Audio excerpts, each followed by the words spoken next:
Grabatzen ari garen unean gaueko 11:09 diren honetan, APZ-etxeak eta Landak Egiguren eta Bernaolaren aurka jokatu duten Antiguako txapelketako promesen finalaren analisia egingo dugu. Garaipena Beñat APZ-etxea eta Unai Landarentzat izan da 22 eta 11ko emaitzarekin, eta honen bestez, biek ala biek lehenengo txapela eskuratu dute Antigua auzoan oker ez baldin banago une honetan.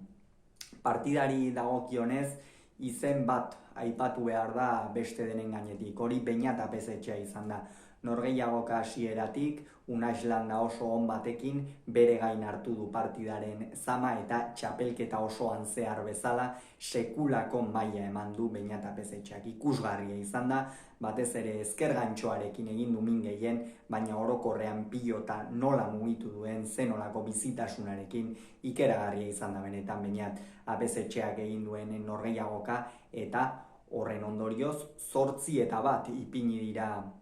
aurretik norgehiagoka hasieran. Horrez gain, aipatu behar da, Egigurenek eta Bernaolak ezin izan dutela ezertxo ere egin gorrien aurrean. Unai Landak partida oso ona jokatu du,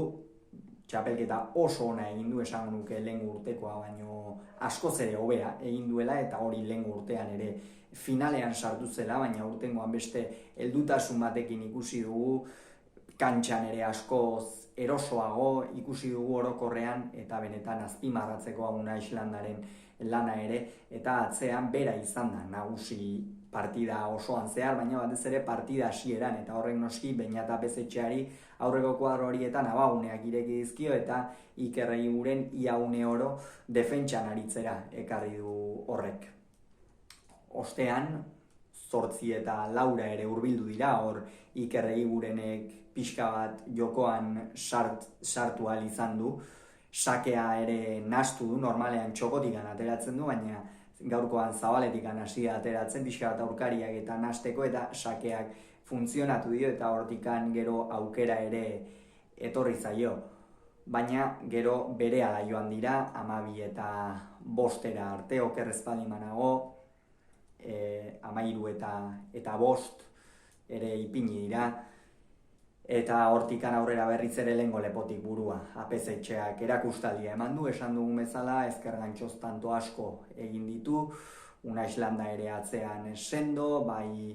atzera jo behar zuenean eta baita ere defentsan egon behar zuenean, eta Egiguren iaia abaguneri gabe ikusi dugu norgehiagoka honetan, eta gero zer esanik ez, Unai Landak sekulako pilotakadak sartu dizkio, eta Bernaolak erasorako pilota, hau da, atzeratzeko pilota oso gutxi eduki ditu, eta defenditzeko pilota asko, eta hori Unai Landaren lanaren hazia izan da azken finean. Gero ja hor joan egin dira, 15 eta 5 ere ipini dira, eta gero azkenerako 22 eta 11, azkenerako pixka bat itxuratu dute ere, Egigurenek eta Bernaolak markagailua hasieran tanto askorengatik aritu baitira galtzen, azkenerako 11 egin dituzte, baina esan ez zera, gainetik pasa zaizkia APZ-etxea eta Landa, APZ-etxea eta Landa dira